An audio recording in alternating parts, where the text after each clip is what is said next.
আপনার কম্পিউটারটি উইন্ডোজ 7 নাকি? তাহলে আপনার কম্পিউটারের ক্রোম ব্রাউজার ওপেন করার পর উপরের এই সার্চ বারের একটু নিচের দিকে আপনারা দেখতে পারবেন এই পপআপটি আসে নাকি। এই জায়গায় দেখুন to get future Google Chrome update will need Windows 10 or letter this computer is using Windows 7। এই জায়গায় বলা হয়েছে আপনার উইন্ডোজ 7 থেকে উইন্ডোজ 10 এ আপডেট করার জন্য। এই সময় আমরা যদি ল্যান্ড মোর এই সেকশনে কাট করে নেই, তারপর আমাদের উইন্ডোজটি আবারও ওপেন করে নেই, তাহলে দেখুন এই জায়গায় আবারও দেখা যাচ্ছে এই প্রভাবটি। তো এই প্রভাবটি চিরতরে মুছে দেওয়ার জন্য আজকে আমার এই ভিডিওটি পুরোপুরি দেখার চেষ্টা করবা, আর এই চ্যানেলটিকে সাবস্ক্রাইব করে সাথে থাকবা, যাতে করে নতুন ভিডিও আপডেট করার সাথে সাথে আপনারা দেখতে পারেন। চলুন এবার কম্পিউটার স্ক্রিনে চলে যাই। প্রথমে আপনি এই সার্চ বারে ট্যাপ করে এই জায়গায় REGEDIT লিখে উপরের এই জায়গায় দেখতে পারবেন যে রেগ এডিট এই সেকশনে ট্যাপ করে দিবেন।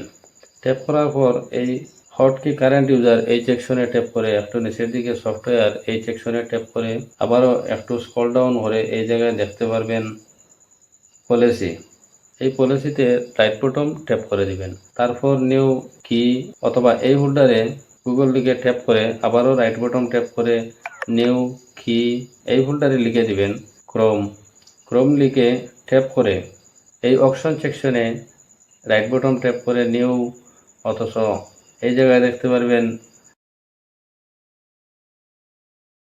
এই জায়গায় আমার লিখে দেওয়া এই স্পিডটি যেভাবেই আছে সেইভাবে লিখে ট্যাপ করে রাইট বটন ক্লিক করে এই জায়গা থেকে 1 লিখে ওকে করে নেবেন। ওকে করার পর আপনার কাজ এখানেই শেষ। তারপর এই উইন্ডোজটি টোটাল কাট করে দিবেন।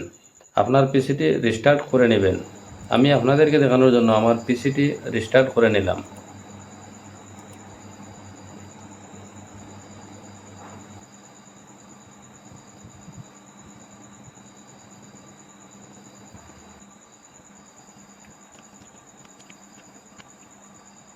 রিস্টার্ট হওয়ার পর আবারও ক্রোম ব্রাউজারটি ওপেন করে নেবেন।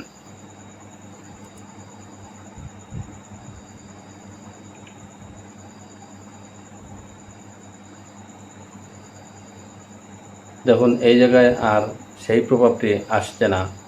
তো দর্শকবৃন্দ, আমার এই ভিডিওটি দেখে যদি আপনার উপকারে আসে, তাহলে আমার চ্যানেলটিকে সাবস্ক্রাইব কিংবা ফলো করে সাথে থাকতে পারেন, অথবা এই ভিডিওটি শেয়ার করে আপনার বন্ধুবান্ধবকে দেখার সুযোগ করে দিবেন।